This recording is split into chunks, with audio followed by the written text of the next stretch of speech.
Hi. Well, hello there. So, back in, on Thanksgiving, the American holiday that we stole from the Iroquois, and, it wasn't even about, for them it was just a festival for the harvest, and, it should still be about the harvest. I mean, we have Samhain and Lammas and Luminasa, that those are, harvest festivals.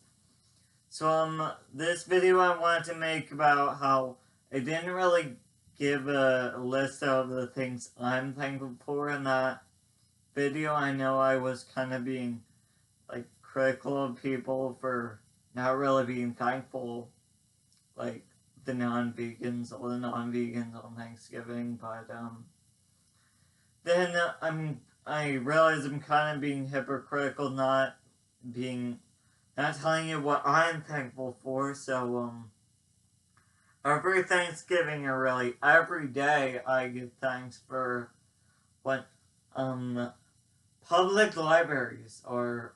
So thankful for that, because I mean that kind of it raised the standard of living, I guess, kind of. I mean, because now that the public has access to all the literature and all the reference books in the library, it's like there's so much information in those libraries.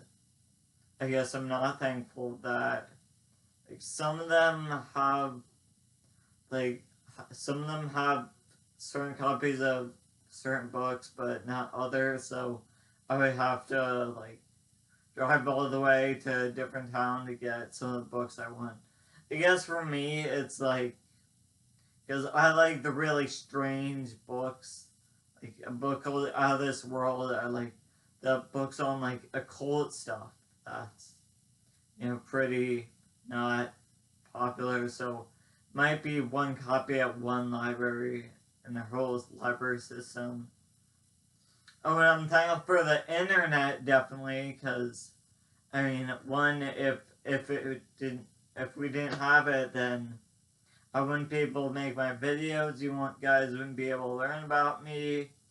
Um, I wouldn't really have that many ways to express myself. I mean, this is one of my main outlets, making YouTube videos, and watching everyone else's videos to learn about them, or learn about all the things that aren't really available in our public library or anywhere near where I live. So, because the internet, their videos are by people from all over the world, or all over the country at least, so you guys learn about all these cool new things. And I'm thankful for house plants, because they clean the air, or it just brings nature inside. It's nice to see that. Um, I'm thankful for incense, because being able to, because you don't always have I don't know, whatever baking in the oven. You don't always you can't always be meditating outside with the flowers, and it's not always spring. It's not because that's when the aromas mostly in the springtime, when you get to smell all the stuff in the air. In the winter, there isn't really that much to smell. I'm very thankful that there's a black walnut tree near where I live. So every fall, when it's dropping the black walnuts, the kind that you can't get in stores, I always go collect them, and I'm thankful that my dad has a vice, and my granddad was a podiatrist, so he had a one of those picks that dentists use to clean teeth, because you kind of need one of those pickers to get all the if you've ever tried harvesting walnuts, once you open the shell, it's really, you can't just pick it out with your fingers. It's yeah, if you have, it's a lot easier once you have the pick to get the nut of the fruit. So I mean, black walnuts, like, I'm lucky that I realized, like, my mom says, why would you waste your time picking out those black walnuts? I mean, they don't even taste good now. Well, I like them. And it's real food. It's food that I harvested. I did the work. That's my favorite thing about it. And they taste just like regular walnuts. And they're sort of different. The American ones are a little more, they taste, I guess they have a darker taste than the kind you get at the stores, the English walnuts. But I mean, you know, that's part of being in America. Because I want to experience the things that, you know, nature put these things around the world for a reason. Oh, and I'm so thankful that we live in a time and in a country that's developed enough that, you know, we have all these imports of, like, foods from around the world, like tofu, tempeh, seitan, pineapples, kiwi, avocados, yes, yellow rice, and now we have, like, Chipotle chili. Not that I really go there that much. I've never been to Chipotle. I say that, you know, we have all these cultural foods from around the world that, like, 100 years ago, you would never find someone in Pennsylvania eating pineapple, because, you know, without imports from other countries, pineapples don't grow here, so, like, and we have coconut and bananas and, oh no, but, like, I can't really think of any other foods, but I'm sure there are a bunch that wouldn't be in Pennsylvania if it weren't for cultural diffusion, countries shipping all their stuff over the you know, trade, international trade, and I'm also thankful for documentaries, definitely, because it shows the truth, or at least it tries to show the truth of, like, a lot of historical documentaries, like that.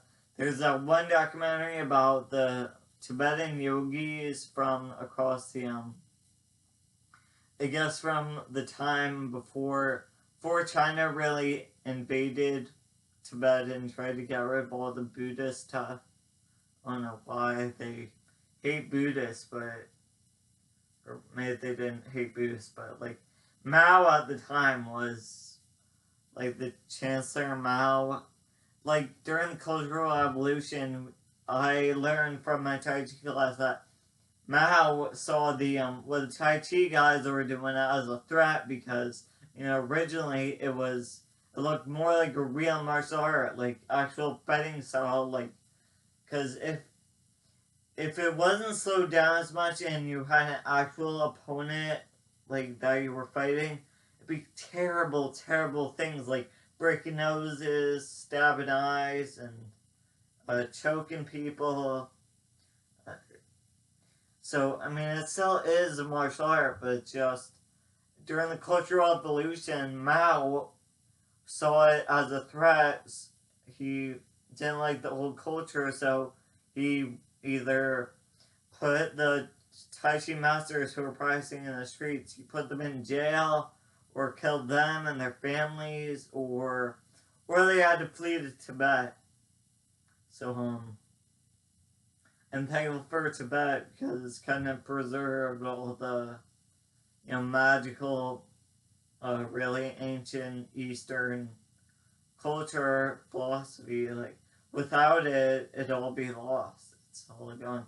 I mean, that'd be as bad as the, when Alexander the Great destroyed the library in Alexandria, or, you know, the Egyptian library in Alchemy. It's like, oh, I'm thankful for well, again, TV. Like, there's this new show on Netflix called Rotten, where you get to it runs about all the terrible things, like people have gotten to a state where we aren't really human anymore. We're just so corrupt that it's kind of corrupted the whole food system, and it's like we're not eating real food, we're eating just fake stuff, because a lot of countries, they're trying to make a quick buck by honey is the most like sought after, most highest commodity thing. It's really, really valuable because there's a lot of demand for honey right now, and so a lot of countries would put out like over 100 times how much honey could actually be human, could actually possibly be produced by all the bees in the country. So like I think it was Thailand or Vietnam that put out a bunch more than it really could. So a bunch of that honey isn't real honey. It's just like cheap syrup, or I don't know, something from trees or whatever. And so yeah, I'm thankful for all the plants, the imports, the cultural diffusion, definitely, because I mean cultural diffusion it's a very good thing. I really like cultural diffusion because I mean originally it's like back 100 years ago before the internet, I guess. Um, all the countries were kind of just all on their own, but now we've unfortunately America has outsourced its whole like I don't know consumer based culture, or outsourced its terrible like environmental policy and stuff to other countries. So now like in places like India and China and Japan, when really you think of I don't know really harmonized type of life, no, now the real thing is it's Americanized. So Americanized, like I don't know, we outsource all the jobs and stuff.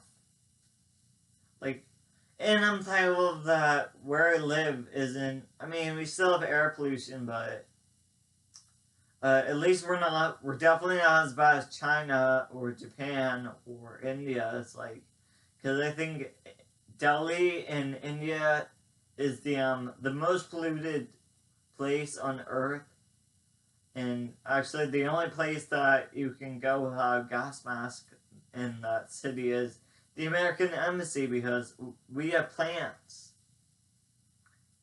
I'm also thankful for peanuts, definitely, because they're like when people say vegan protein tablets, do you mean peanuts or like nuts or no? There are no such things as vegan protein tablets unless you're like someone who likes to supplement a lot and is I don't know like a bodybuilder.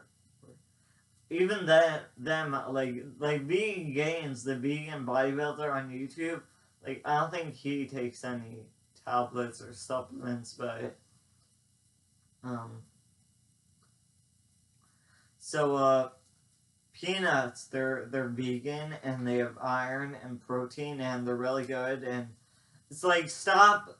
I told my sister-in-law, who is on like a fight with me for being vegan. Like she used to be vegan for 2 years but gave it up because I don't know, she's like addicted to like meat and hamburgers and cheese and pizza and whatever, all the unhealthy saturated fat stuff.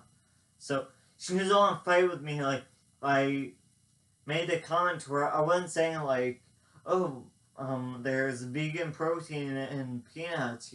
I was just saying that, I don't know, we were riding in a car, and because my mom's a dietitian, asked her, wait, so are peanuts complete proteins, or what?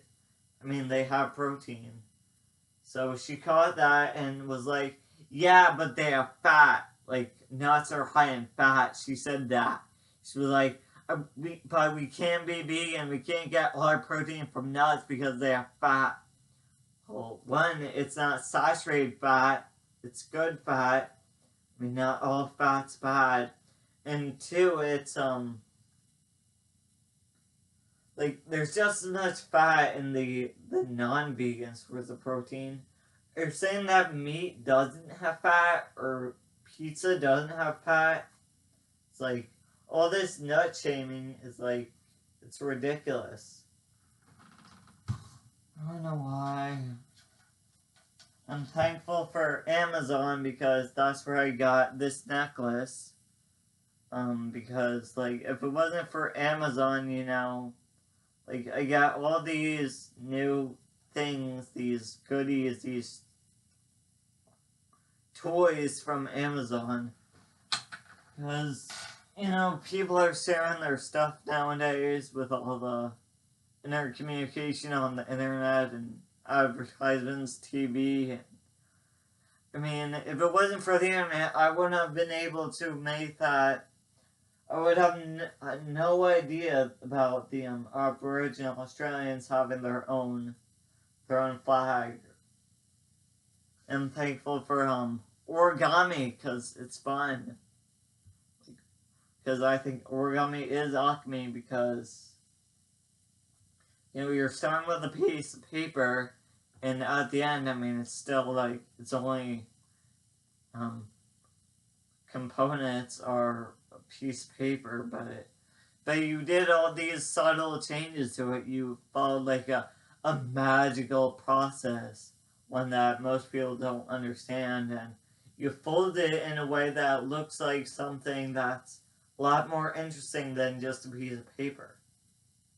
So you take something as mundane as a piece of paper and you turn it into like something special, or I don't know, whatever origami is. Like you make an origami Millennium Falcon, origami crane, origami X-Wing, origami piano, origami house, origami paper lantern, origami paper fan, origami candy box.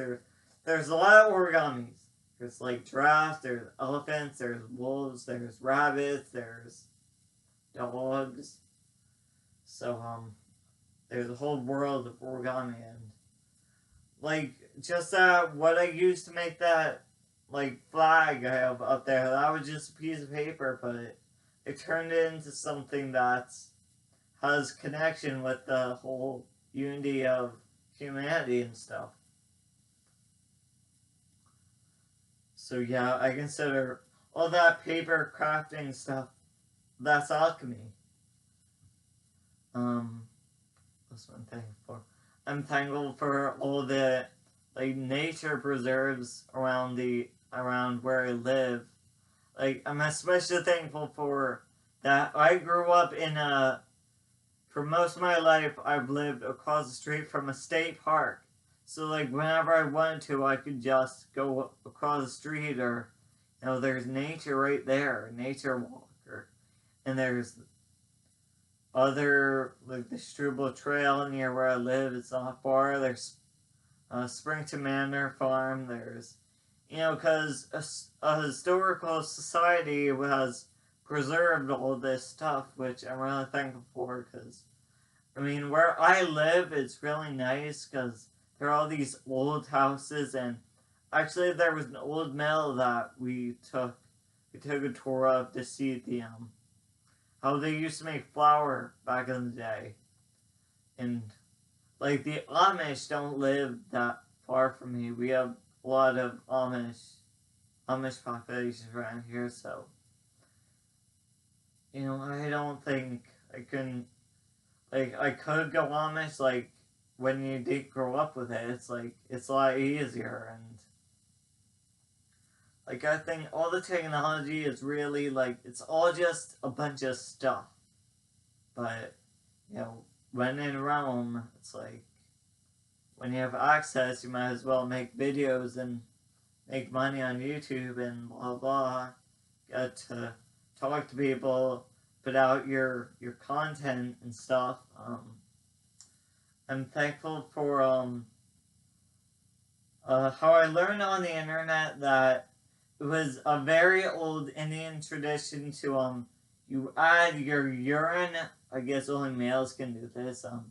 Adding urine to fertilizer to get bigger and better results.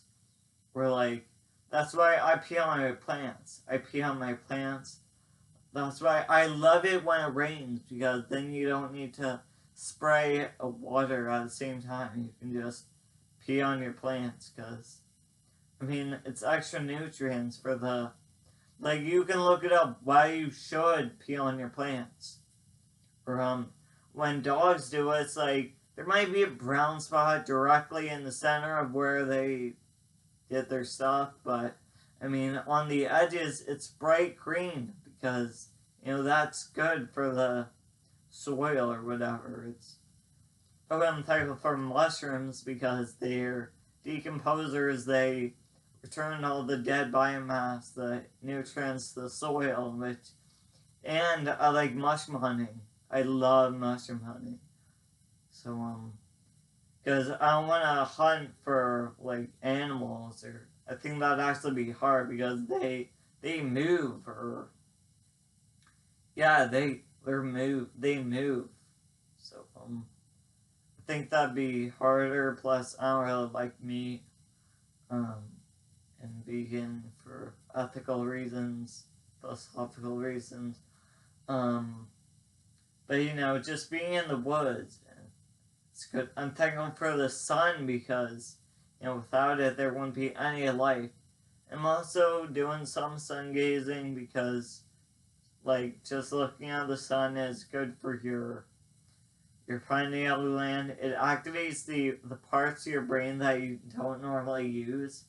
So, like, I think when there's this awesome documentary about the Anunnaki that says, like, if you ingest this gold, if you take this gold into your body, the gold that the aliens, the Anunnaki, came down to get from Earth, like, all your senses will be working at optimal function, and yeah, your brain will work at optimal function. But now I think the gold is just metaphor for the sun, because, I mean, when you look at alchemy, the sun and the moon represents silver, and the sun represents gold. So, yes.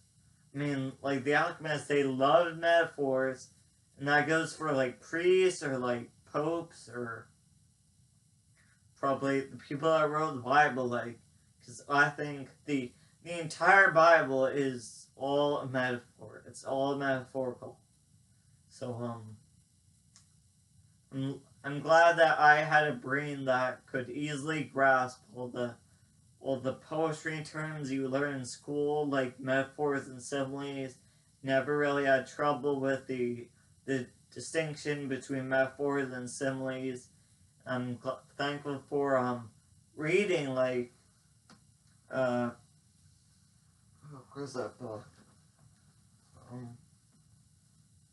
I don't know where the book is, but I'm thankful for that.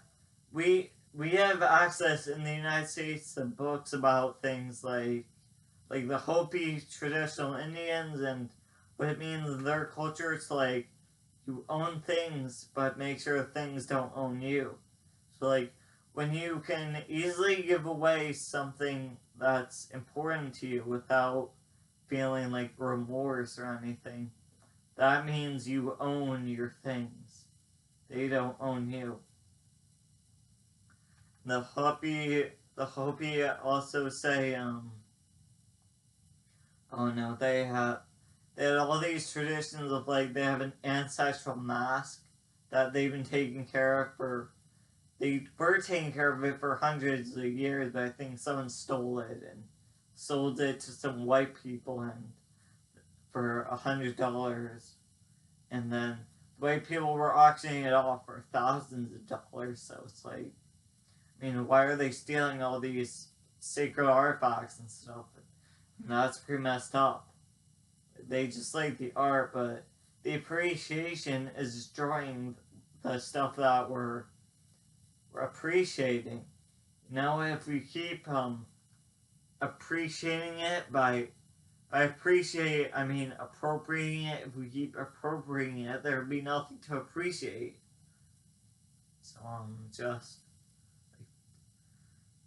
like I think the Native Americans, when the English colonists tried to assimilate them, they were like, "What? What? Own land? You want us to live and buy property, live on property by buying it?" Because that was something completely foreign to them. They were like, "No one can own land. You're there for the time being.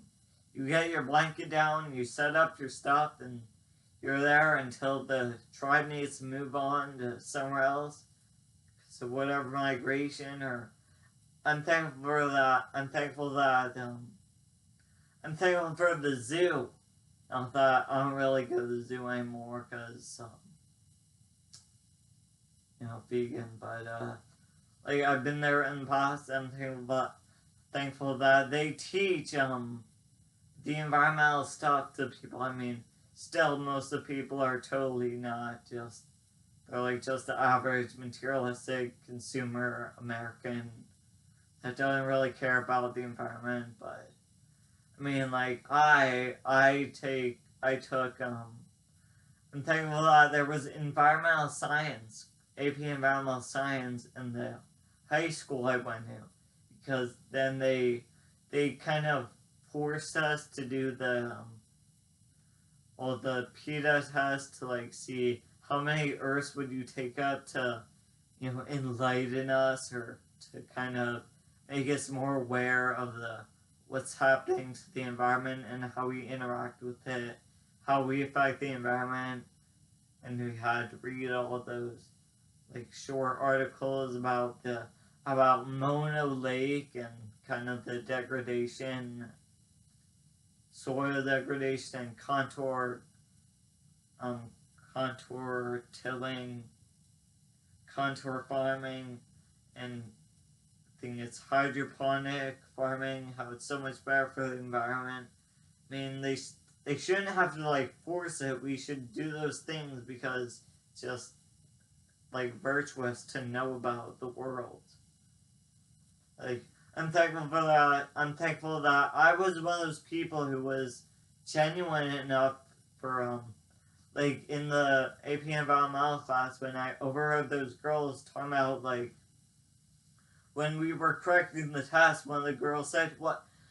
You need a 3, at least a 3 to get college credit for an AP course. So that means we might not get college credit for this. So what's the point of taking this course?" I was like, "What?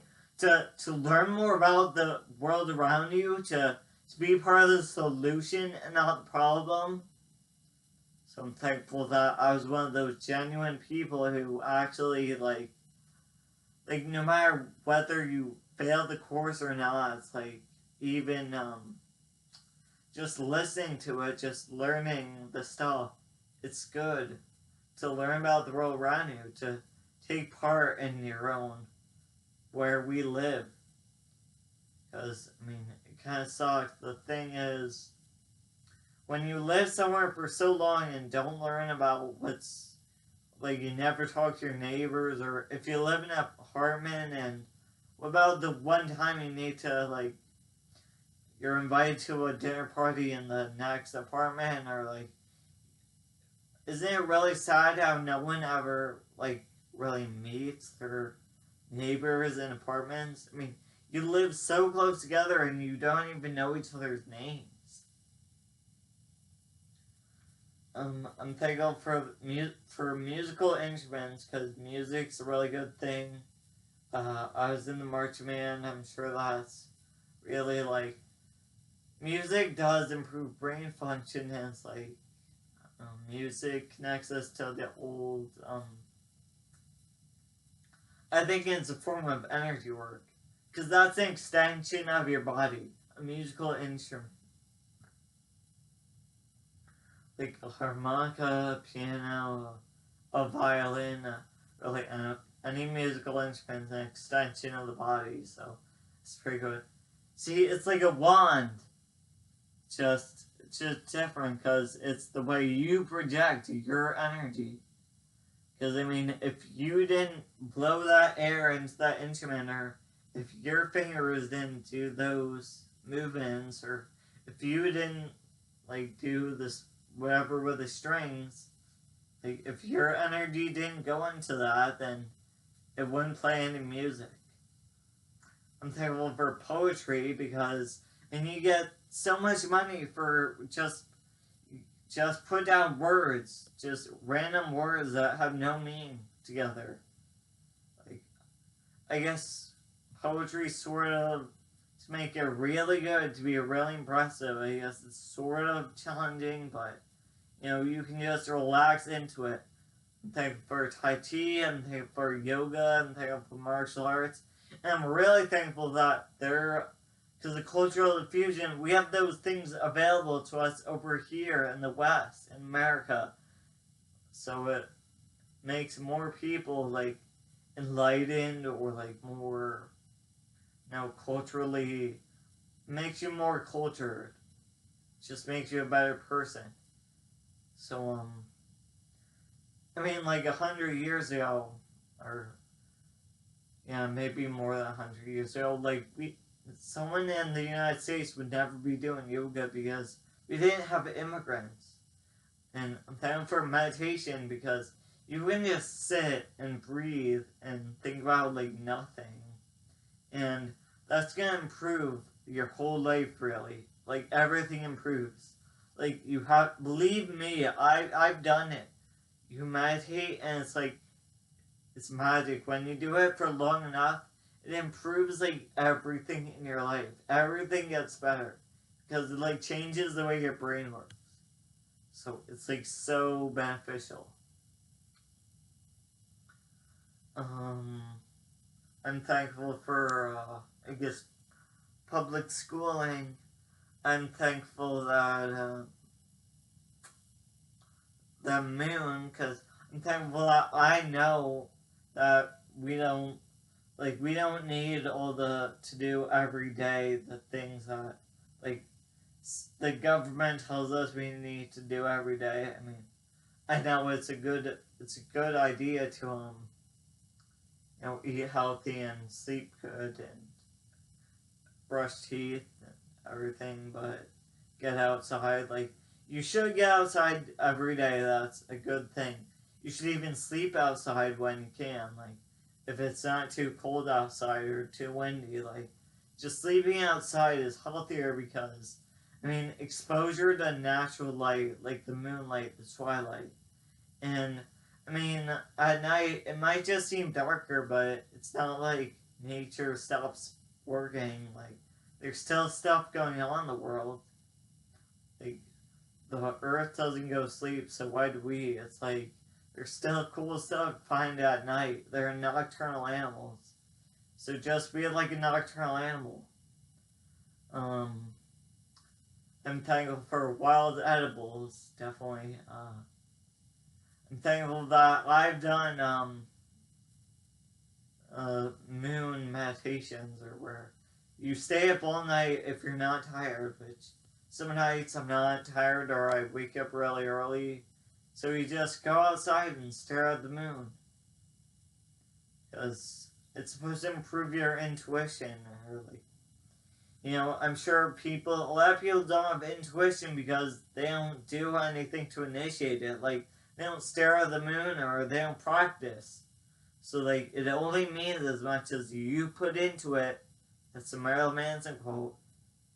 I'm also thankful that I learned through the internet, I learned all Marilyn Manson's other great quotes, like, music is the highest form of magic, or the most powerful form of magic.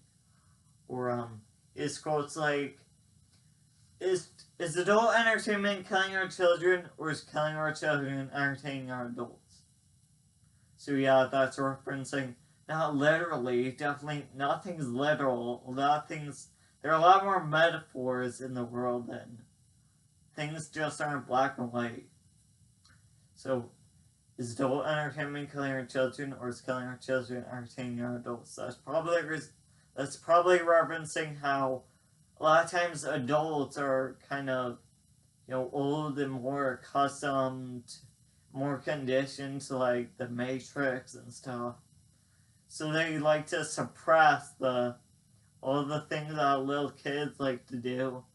That's like natural, and they like to wander at night and be in the woods and stuff. And the adults are like, no, you can't do that because I don't know what would happen. I'm old and I'm not comfortable with that because blah blah. I'm old. I'm thankful for Tai Chi and Qigong and more Marilyn Manson quotes. Thankful Marilyn Manson quotes. Oh, when you're taught to love your neighbors, to love your enemies, then what value does it place on love? That's another good quote, because when you just blindly, without putting any value onto things, when you just give them away for free, then it's like the way people interpret the Bible. I think he's talking about that. Like, he said in interviews, like, he likes the Bible. Like, it has really good messages in it, but it's like just the way people do it. Because I think he's referencing the Christians that don't really follow it and are too obsessed with like the ego, or like his lyrics like the size of your steeple. It's all relative to the size of your steeple. You can't see the forest, but the trees. You can't smell your own shit on your knees. So I think when he says like it's all relative to the size of your steeple, he's talking about when Christians think like God will like them more for like spending more money and having a bigger steeple, a bigger chapel, and it's like, no, I thought your religion talks about being humble and modest and caring for the poor and charity, but now they're too obsessed with like money and stuff. Or at least that's what he's saying. He has other quotes like, what are his other quotes? Oh, we live in a society of victimization where people are much more comfortable being victimized than actually standing up for themselves. So that's another good quote. I'm lucky that I have a good working mind, so like when I see a sign where people spell dwarfs like TWARFS, I have the good awareness to say, wait, they spelled that wrong. That's so funny. They don't know how to spell. It's DWARBES. And I'm thankful that we have all the mythology about fairies and dwarves and pixies, genies, and thankful that I realize that like it's really not as complicated as people say. Like when they talk about this book, Sylvester and the Magic Pebble, where like he controls the weather with a pebble, but I think really when people are like all these people who are into the occult, they sell those crystals. Maybe that's just really what that book's about. It's about how you just meditate and use your own energy with rubbing those crystals, getting the positive energy from those crystals to control the weather, or like, yeah, so it's really not like, it's not as complicated as you think. It's like, it's that simple. It's like, don't overthink it.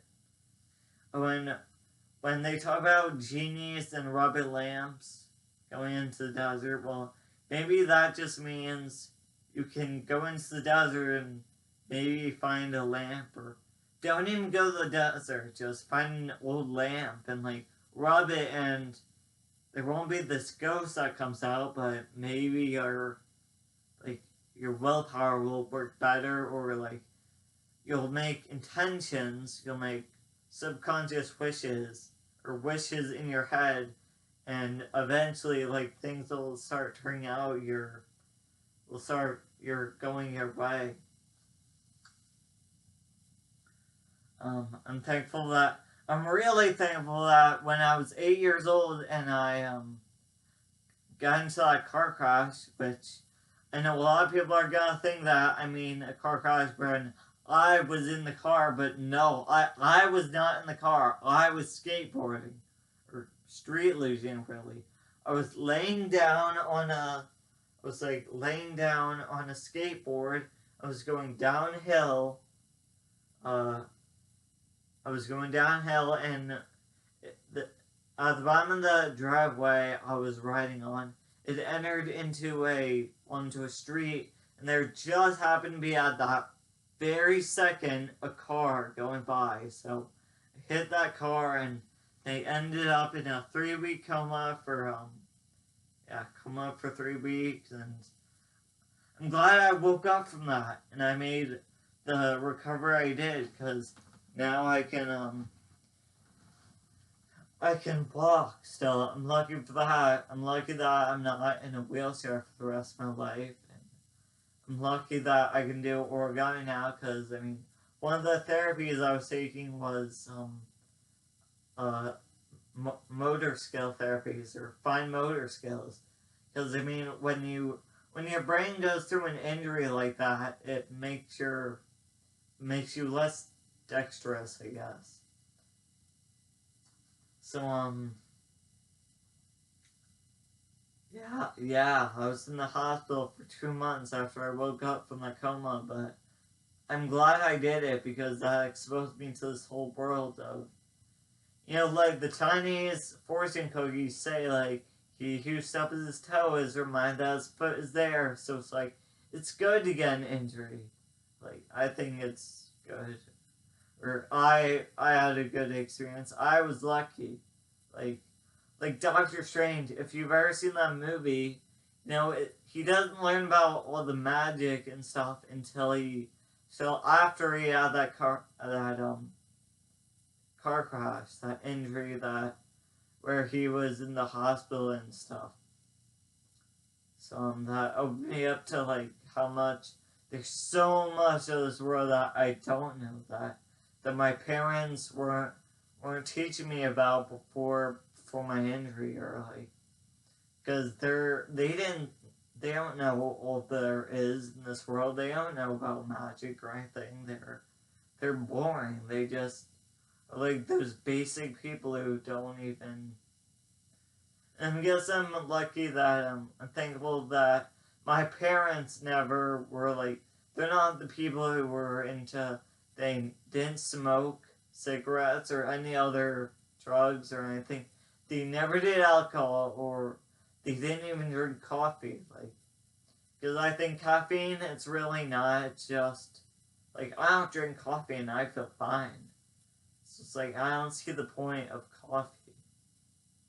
Like, I guess I drink black coffee, but, like, once you're putting in all the sugar and stuff, it's like, it's not really coffee anymore. It's like, just shit. It's like, it's not good. Caffeine's not really that good for you. It's like, unless you really need it to, like, I don't know, stay up for a term paper, or, like, studying, or painting, or, like, if you're working on some big project, then if you really need to stay up, then I could see it, but otherwise you can just do energy work. Just exercise. And that's gonna wake you up. I'm thankful that I am, like, attuned enough to recognize that origami is magic, or it is alchemy. What else am I thankful for? I'm thankful that I made it out of that hospital. I'm thankful for, God, there's gotta be so much more to be thankful for. I'm thankful that we do have, I'm thankful that I have a stepladder in my room, or, like, my dad had a stepladder he gave me, so I had access to put things on the ceiling. Cause I'll show you what I did to my ceiling.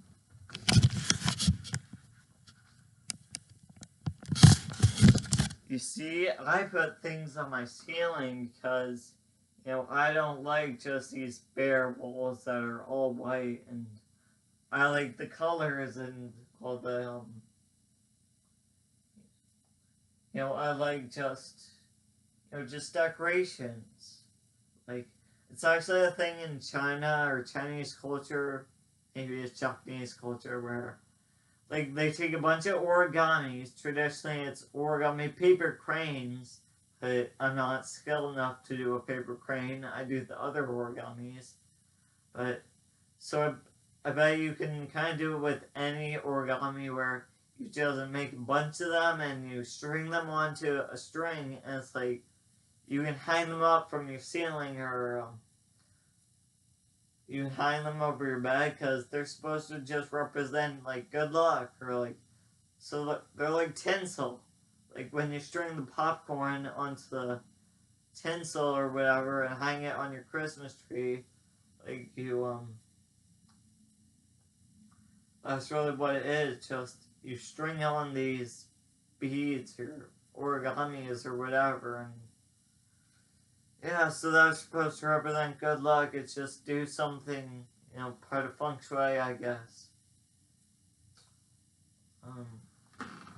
Oh, I'm thankful for these, this bracelet. These are called pulsaras.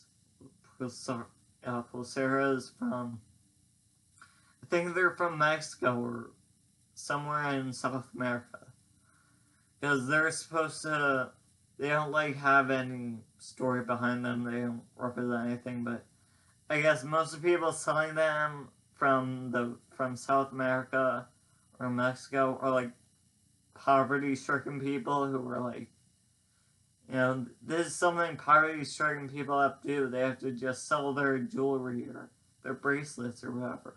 Like, I think that's what a lot of Native Americans did. Like, after we put them on the reservations, that's all they could do. Like, they sold their bracelets by the roadside. So I'm thankful to get this, I don't know, colorful bracelet, jewelry stuff, because I wear it every day, and you know, just color is a good thing. I like color because, oh, I'm thankful that last week I was at a Chinese New Year celebration, which it was a parade, and I thought it'd be so big they closed down a road, but no, it was this one shop that was doing it, and we just took a few drums and a few kids like danced around with in the dragon suits, dragon masks, with like noisemaker instruments. They just went up and down a few blocks on the sidewalks. So no, there were still cars going around. Nothing really. They didn't close down any streets. But I mean, when we got back, I'm thankful that I got to listen to a traditional Chinese story about the Snake Queen. Because the Snake Queen story was, in the beginning of time, people on Earth didn't have any color. Everything was black and white. So the Snake Queen, she sent like beautiful clothing and jewelry and colorful foods and stuff to the people, but then she realized that as soon as they touched the people's hands, it turned black and white. So she, Snake Queen came down from the sky and noticed that there was this big hole in the sky above the earth that was sucking out all the color. So it went around, the Snake Queen went around to all the places on Earth, like, took, I don't know, different, crystals and gems from the kingfisher and stuff, and she collected all the stuff to repair the sky. So it's like, it's very relevant to the whole, because the hole in the ozone layer, I guess, sucking out all the color with, I mean that figuratively, definitely, like, there's still a color, but, it's making the environment worse, so, I think the worse the environment gets, the less, like, color there will be in the world, or the less, life there will be in the world. Like, it'll be more, the deader the environment gets, the deader the environment gets, so it'll start to be just something that's not worth living for anymore, or like, whatever. And, so I'm thankful that my parents bought me a bracelet from that Chinese store where we celebrated Chinese New Year's. Tranquil Teas, it was called. They sold a lot more stuff than just teas. They sell jewelry and crystals and paper fans. And, sold pendants and I forget what else they sold. I think they might have been selling some clothing, but so what else am I thankful for? I'm thankful for woodwork, that I have all these knives and I get to carve stuff, and you can just pretend like you could carve a wishing troll and just pretend, even though they aren't real, or maybe you just can't find them, like they're out in nature somewhere, but we're not open to them. So I'm thankful for being able to carve stuff and just pretend. God, I'm thankful for gardening because, homegrown, real food, because it's not GMO, and it's like, because I know the vibrational, like, power of food, what makes it more, like, good for us is the closer to the source it came from, that's the better it is for you. Because that's why they said when I was going to the Food for Thought camp, when they said, there's nothing better than a tomato fresh from the vine, because, food, when it comes straight from off the plant it came from, it's like, that's better than when it had to be shipped across seas to stores, and you had to buy it and transport it. That's why farmers markets are so much better for you. Because, the vibrational energy of food's higher because it hasn't traveled as far. And it's probably not as old, it's probably not been sitting around as long. What else am I thankful for? I'm thankful for,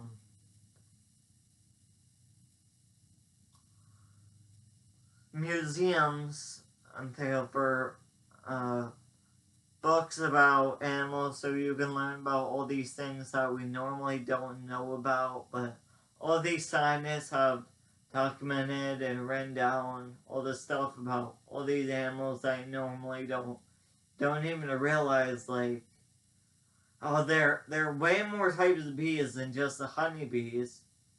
There are alkali bees, there are Megachili Pluto bees, there are bumblebees, of course, there are Bombus versatilis bees, there are a lot of types of bombus ones, there are osmia type bees, there's the tawny mining bee. There's a tawny mining bee, there's there's the whole genus of mason bees, or like, bees that they don't do hives, they're like solitary, they work by themselves. Like, they're still pollinators like the honeybees, they're still pollinators, so they're still good to have. They're just as good, the only thing different about them is they don't make honey. So I'm thankful that I can just go on the internet and type in list of different types of bees, and to get all this information, to learn about all this stuff. Okay, there are plenty more things I'm thankful for, but, you know, I think this video is long enough, so I'm gonna end it here. Bye. Oh, and, feel free to comment or subscribe or like or whatever, or, yeah. Stay snazzy, stay jazzy, stay hip, stay cool, stay thinking outside the box, stay creative, stay awesome, stay young, stay intelligent, stay, you know, just keep calm and carve on, or cook on, or bake on, or do whatever hobby you like, or dance, or act, or do improv, or whatever.